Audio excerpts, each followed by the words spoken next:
La séance est ouverte.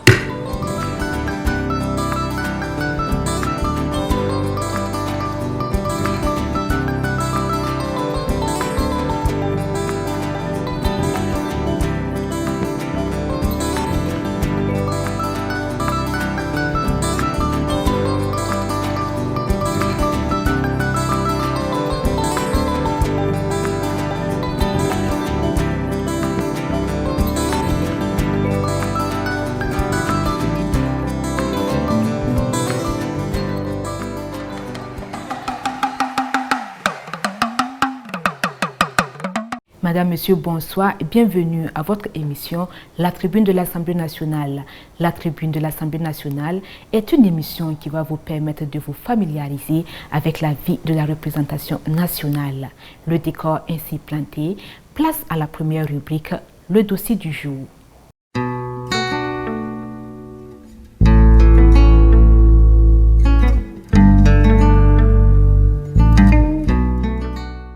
Le 4 mars dernier s'est ouverte la première session ordinaire de l'année 2021. L'un des temps forts de cet événement a été le discours solennel du chef du Parlement. Découvrons les grands chantiers de la 8e législature avec Hagada Judith Kimadi. Les 127 élus nationaux sont de retour à l'hémicycle pour 90 jours de session ainsi que le prescrit l'article 87 de la Constitution. C'est la session des lois et de grands dossiers attendent les députés. Ce mercredi 3 mars 2021 s'est ouverte la première session de l'année et session inaugurale de la 8e législature.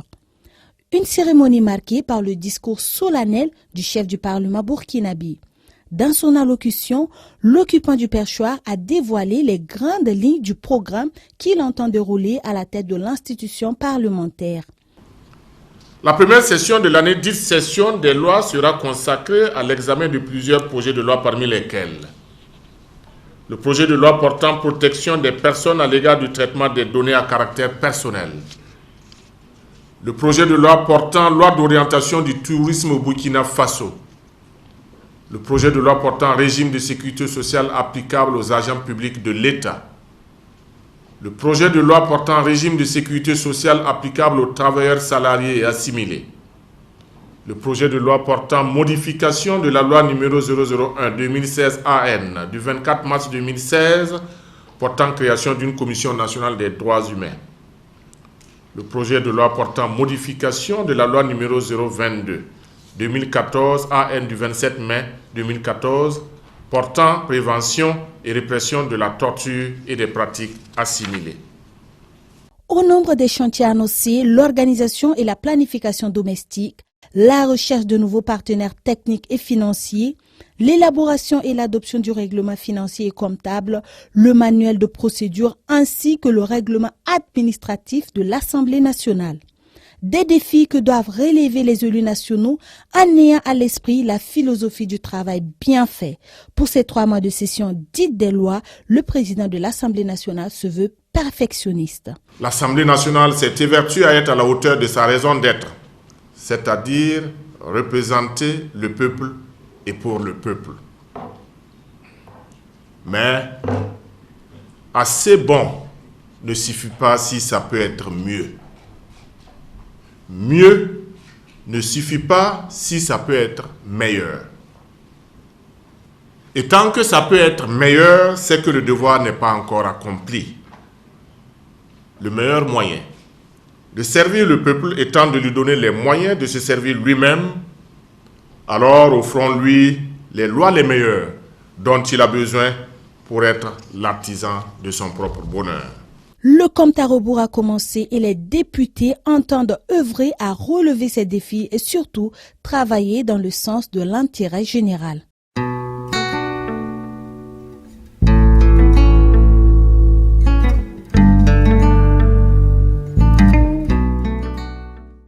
Deux chefs de parlement ont fait honneur au Burkina en effectuant le déplacement de Ouagadougou pour l'ouverture de la première session ordinaire de l'année 2021.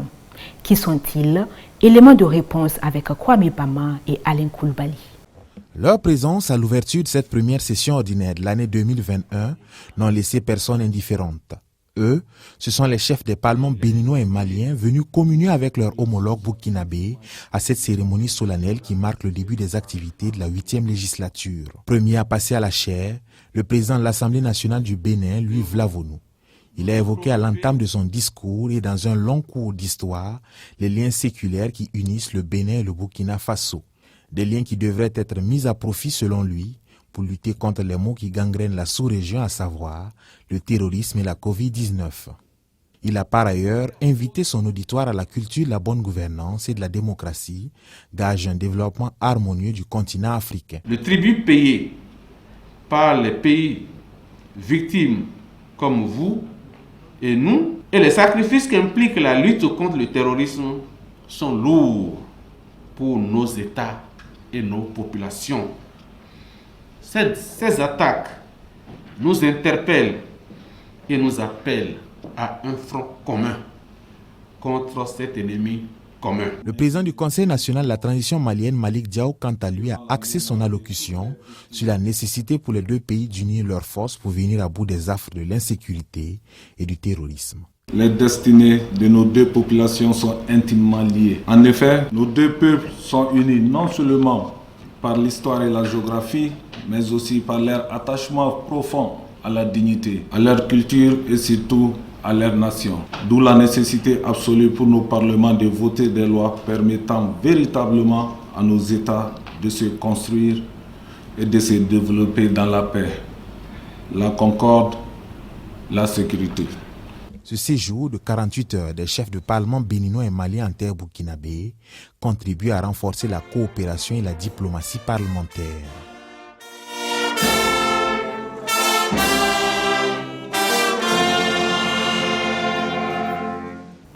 Les réactions des députés au sortir de la cérémonie d'ouverture de cette première session ordinaire de l'année, qui se veut la session inaugurale de la 8e législature, sont recueillies par Innocent Darankoum et Alizeta Kwanda.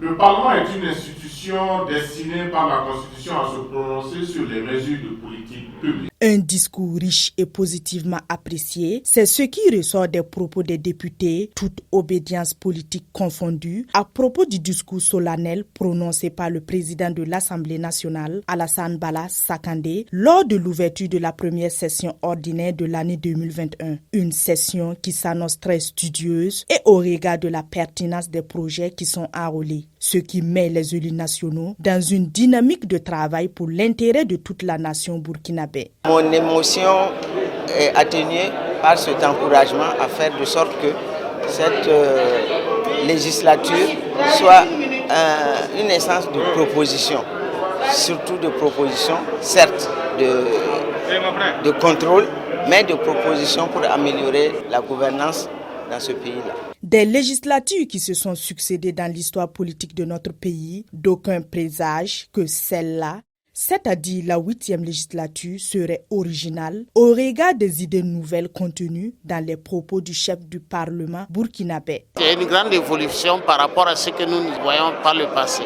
Ceux qui siègent pour la première fois louent la dynamique enclenchée et se disent prêts à travailler dans le sens du parlementarisme de proximité recherché par l'occupant du perchoir. Il ne faut pas oublier la base, comme il a dit, il ne faut pas aussi se barricader. Il a invité de faire un parlement de proximité.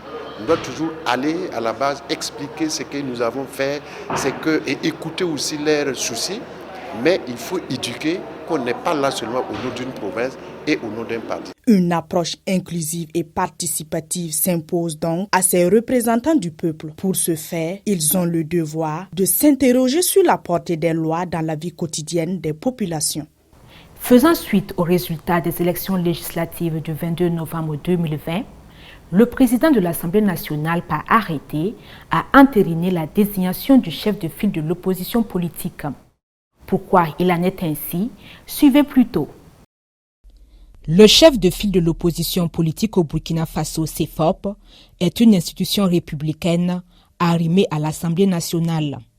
Créé depuis 2009, il tire son existence de la loi numéro 009-2009 AN du 14 février 2009.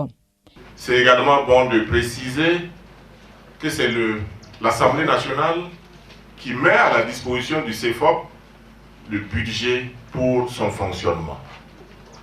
Donc, si nous sommes là, ce n'est pas pour faire des arrangements politiques. Nous sommes dans notre droit et c'est le devoir de l'Assemblée nationale de procéder ainsi. C'est une résolution de l'Assemblée nationale qui acte la désignation par le peuple de celui qui prend les rênes du CEFOP à l'issue des élections législatives. Nous pensons qu'avec l'écoute et la volonté de concertation avec le chef de file de l'opposition et le cadre de concertation que nous allons bientôt créer, l'opposition apportera sa pierre pour la construction de cette nation. Edi Kombouego succède à Zéphirin Diabré et c'est la première fois dans notre histoire que cela se fait à travers une cérémonie présidée par le président de l'Assemblée nationale. Un fair play et une galanterie politique qui marquent la rupture et témoignent d'une vitalité de la démocratie au pays des hommes intègres. Nous sommes dans la ferveur de la commémoration de la Journée internationale de la femme. En fervent adepte de l'autonomisation des femmes, le président de l'Assemblée nationale a procédé jeudi dernier à l'inauguration de la Maison de la femme de l'arrondissement 1 de Ouagadougou. Idrissa Warga, Salimata Gayela Barou. Par ce geste, les femmes de l'arrondissement 1 de Ouagadougou reçoivent leur cadeau de 8 mars. Elles ont reçu les clés de leur nouvelle maison des mains du président de l'Assemblée nationale, Alassane Bala Sakandé. L'infrastructure, réalisée grâce au soutien du conseil municipal de Ouagadougou, a coûté plus de 29 millions de francs CFA. Aujourd'hui, le rêve est devenu une réalité. Nous ne sommes plus des laissés pour compte. Nous avons notre maison de la femme à nous. Et nous disons merci au maire de l'arrondissement numéro 1 et à tout son conseil, ainsi qu'à toutes les bonnes volontés qui ont contribué d'une manière ou d'une autre à ce que ce projet voit le jour. Cette maison va permettre aux femmes de pouvoir se retrouver. Le premier responsable du Parlement burkinabé promet de soutenir les femmes de l'arrondissement 1 avec du matériel de production. Du matériel de tissage, du matériel pour faire la teinture, du matériel pour faire du savon, du matériel pour faire le soumbala. Et nous avons également promis de voir si elles n'ont pas les capacités, si elles n'ont pas la formation, nous allons faire de telle sorte que nous puissions trouver des gens pour les former afin qu'elles puissent être autonomes. Cette cérémonie d'inauguration a connu la présence de nombreux invités, dont des autorités politiques, administratives, coutumières et religieuses. Elle aurait aimé célébrer cette journée dédiée à la femme, mais le destin en a décidé autrement. Claudine Ouedraogo a tiré sa révérence le 1er mars de cette année. L'Assemblée nationale lui a rendu hommage, mais qui était cette brave représentante du Ganzourgou? Son portrait avec Idrissa Warga et Anna Lucie Tapsoba. Si nous voulons que notre lutte porte, si nous voulons que nos voix soient entendues et que le gouvernement fasse quelque chose pour nous, il faut que nous allions ensemble. Cette voix, vous ne l'entendrez plus. L'honorable Claudine Ouedraogo, décédée le 1er mars, soit quelques semaines après la validation de son mandat, a été conduite à sa dernière demeure. Elle repose désormais au cimetière catholique de Zorgo, dans la province du Ganzourgou, sa circonscription électorale.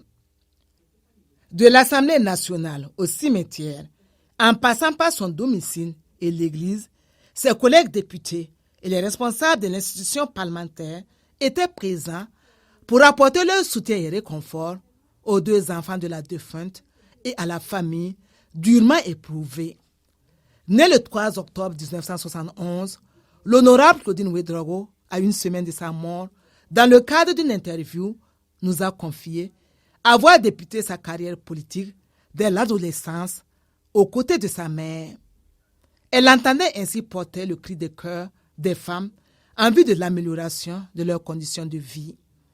Au plan politique et administratif, cette enseignante et attachée d'administration scolaire a occupé des postes de responsabilité.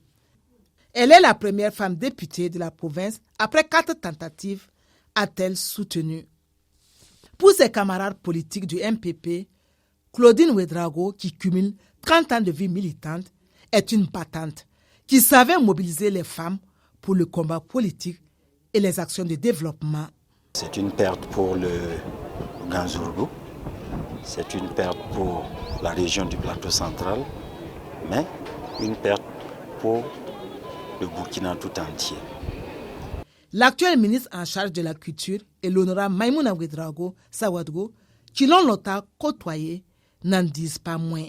Nous avons beaucoup travaillé ensemble dans le cadre de la promotion des femmes, dans le cadre de la promotion de la scolarisation de la jeune fille, dans le cadre de la lutte contre les mutilations génitales féminines. C'est une femme vraiment engagée.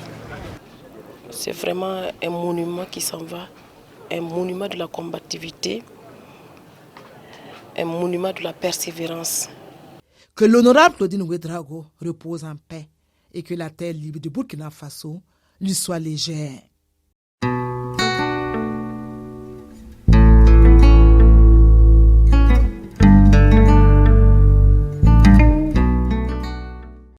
Qu'est-ce qui fait la particularité de la première session ordinaire de l'année de l'Assemblée nationale? Pourquoi l'appelle-t-on communément la session des lois?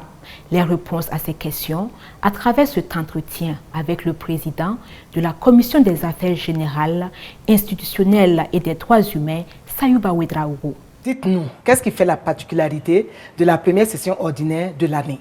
Conformément à la Constitution du Burkina Faso, l'Assemblée nationale du Burkina a 2 sessions ordinaires. La première session ordinaire s'ouvre le premier mercredi du mois de mars. Et la deuxième session ordinaire s'ouvre le dernier mercredi du mois de septembre. Pour ce qui concerne la première session, elle connaît uniquement des lois régissant la vie des institutions, des citoyens et le fonctionnement de l'État. Et la deuxième session, dite session budgétaire, la plupart des dossiers qui viennent, c'est sur le budget de l'État. Donc c'est pour cela qu'on appelle la session de mars, ce sont des lois. Et la plupart de ces lois, c'est notre commission, la commission des affaires générales, institutionnelles et des droits humains, qui, en tout cas, examine la quasi-totalité des projets de loi. En prenant l'exemple de cette session, le gouvernement vient d'envoyer au moins 6 projets de loi. Ces 6 projets de loi, la conférence des présidents, qui s'est tenue le 3 mars 2021, a affecté au fond au moins 5 projets de loi sur les 6 projets de loi. Ce qui n'exclut pas qu'il y ait urgence que nous puissions connaître certains projets de loi qui concernent les finances de l'État. Le président, dans son allocution d'ouverture de la première session ordinaire de l'année, disait que ça sera une session vraiment chargée. En fait, vous venez de le dire, vous n'avez reçu que quelques textes de loi. Est-ce qu'on doit s'attendre à avoir d'autres projets de loi avant même la clôture de cette session? Conformément au règlement de l'Assemblée nationale, le gouvernement a 30 jours à partir de la date d'ouverture de la session ordinaire pour déposer ces projets de loi. Et pour ce qui concerne cette session, à partir du 3 mars jusqu'au 2 avril, le gouvernement peut toujours déposer des projets de loi. Le ministre chargé des relations avec le Parlement, lors de la tenue de la conférence des présidents, nous a dit qu'il y a beaucoup de projets de loi qui sont en train d'être examinés par le Conseil des ministres et qui seront transmis au président de l'Assemblée nationale pour examen par l'Assemblée nationale. Nous savons que les municipales, c'est pour bientôt. Est-ce que ça va concerner peut-être ce scrutin-là? Ce projet portant prorogation des mandats des conseillers municipaux et régionaux fait partie effectivement des projets de loi que nous attendons. Et peut-être d'autres projets de loi que le gouvernement va nous transmettre. Merci, Monsieur le Président, pour toutes ces informations.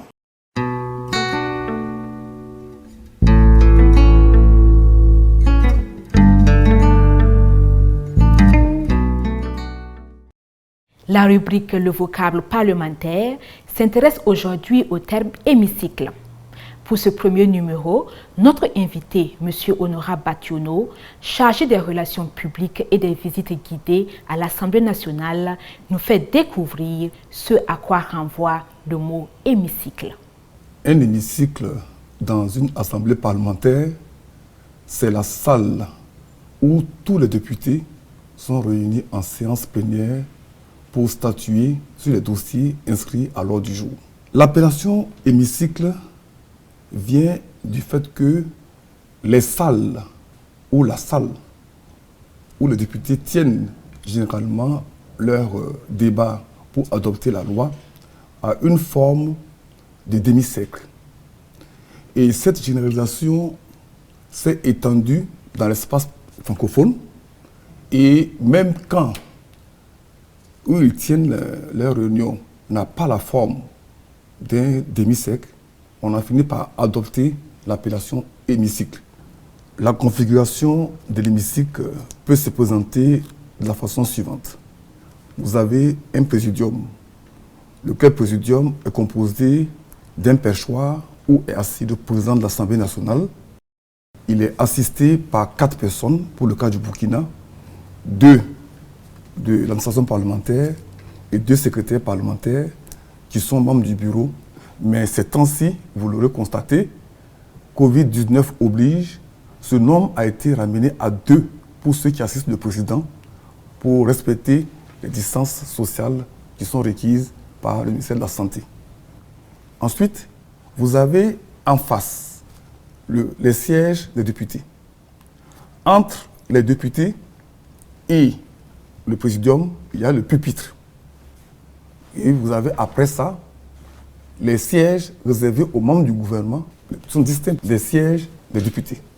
Vous avez les places réservées au personnel, les sièges réservés à la presse et enfin les sièges réservés au grand public parce que les séances plénières sont publiques.